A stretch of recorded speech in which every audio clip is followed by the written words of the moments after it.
मगर ताज किसको पहचाना जा रहा है? बाप को। क्यों? इसलिए कि बाप सबक बने हैं। बाप ने इरादा किया है।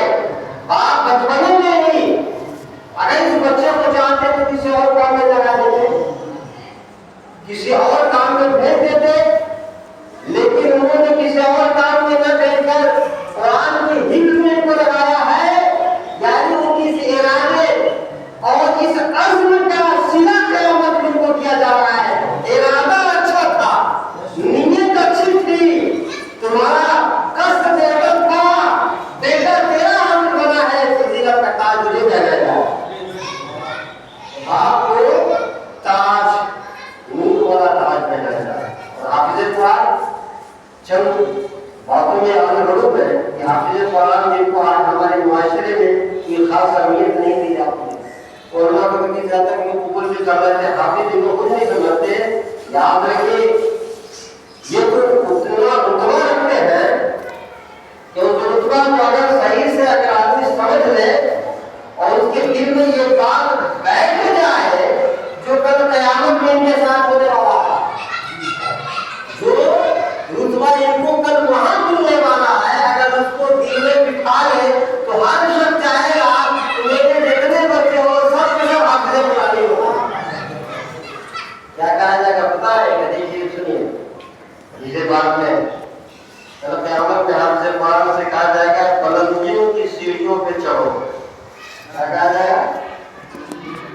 बुलंदियों की सीढ़ी पर चढ़ो। ये बड़ा मर्तबे हदीस शरीफ में है, इनसे कहा जाएगा इक़रा वरतक़ी, पढ़ता जा और चढ़ता जा, पढ़ता जा और बुलंदियों की सीढ़ियों पर चढ़ता जा। कितना चढ़ना है, कितनी ऊंचाई तक जाना है? तो हदीस शरीफ में आया कि चढ़ता जा फइन्ना मंज़िलतका इंदा आखिर आयतिन तक़रा। फरमाए हामिल कुरान, हाफिज़ कुरान पढ़ता जा और चढ़ता जा, तुम्हारी मंजिल कुरान पाक की वो आखिरी आयत है जिसको तू पढ़ेगा। अब मतलब कितनी आयतें हैं भाई कुरान पाक में? कुरान पाक को शुरू किया अल्हम्दुलिल्लाह से शुरू किया, अलिफ लाम मीम से पढ़ता चला जाता है। मैं रुकना कहाँ है, मंजिल कहाँ है? इंदा आखिरी आयत, आखिरी आयत जहाँ पढ़ोगे ना, जहाँ पर तुम्हारी आखिरी आयत पूरी होगी अल्हम्दुलिल्लाह वहीं पर तेरी मंजिल है। अब कितनी मंजिलें हैं भाई? बीच में सब का चढ़ता चला जा, बढ़ता चला जा। अल्हम्दुलिल्लाह ने शुरू किया और नास के सीन तक पहुंच गया। नास के आखिरी आयत है सूरह नास की वहां तक पढ़ा और वहां पहुंचा। उलमा से पूछे कितनी आयतें हैं, तो आपको ये कैलकुलेट करके बताएंगे कि कुरान पाक में जितनी आयतें 6666 आयतें हैं, तो उतनी आयतें आदमी कैसे पढ़ाएंगे? पढ़ना कैसे? पढ़ने के दो तरीके होते हैं। हदर में भी पढ़ा जाता है, उस तरतीब से पढ़ा जाता है। हदर का मतलब होता है जल्दी जल्दी तेजी में पढ़ना, और तरतीब का मतलब ठहर ठहर के पढ़ना, कुरान पाक को ठहर के पढ़ना। तो कल क़यामत में जिसको जो कहा जाएगा कि पढ़ता जा और चढ़ता जा, तो कैसे पढ़ना है इसका जिक्र भी हदीस शरीफ में फरमा वरत्तिल कमा कुंता तुरत्तिलु फी दुनिया।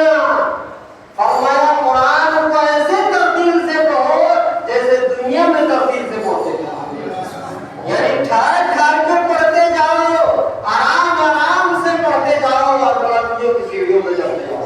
अब अंदाजा लगाइए जिस दिन हाफिज़ कुरान से कहा जाएगा कि पढ़ता जा पढ़ता जा, महशर वाले जब देखेंगे कि बुलंदियों की सीढ़ियों पे चढ़ रहा है, याद रखिए क्या होगा? नहीं बचेगा कि काश मैंने अपने बेटे को हाफिज़ कुरान बनाया, काश मैंने अपने बच्चे को हाफिज़ कुरान बनाया होता, तो आज इनका बेटा जैसे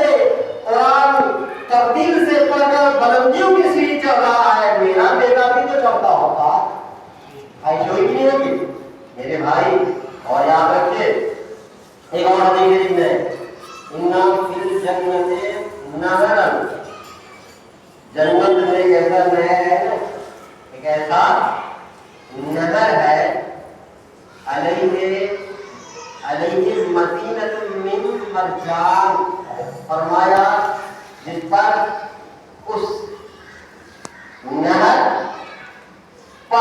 نہر کے کنارے پر فرمایا مرجان کا ایک خوبصورت محل تعمیر ہے جی. اور فرمایا کیسا؟ فرمایا لہو سبعون الف بابن، جس کے 70,000 دروازے ہوں گے. الحمدللہ 70,000 دروازے ہوں گے. فرمایا سونے اور چاندی کے بنے ہوں گے. اور یہ جن کے لیے ہوگا فرمایا حامل قرآن، جن کے لیے ہوگا حامل قرآن کے لیے، جنہوں نے قرآن کو اپنے سینے میں محفوظ کیا، قرآن کو پڑھا سمجھا سینے میں بسایا، اس حامل قرآن کو جنت کا وہ خوبصورت محل دیا جائے گا. اب اندازہ یہ سب سننے کے بعد اس کا بھی نہیں مجھے لگا کہ میرا بیٹا بھی حافظ قرآن الحمدللہ. بڑے مبارک بات مجھ سے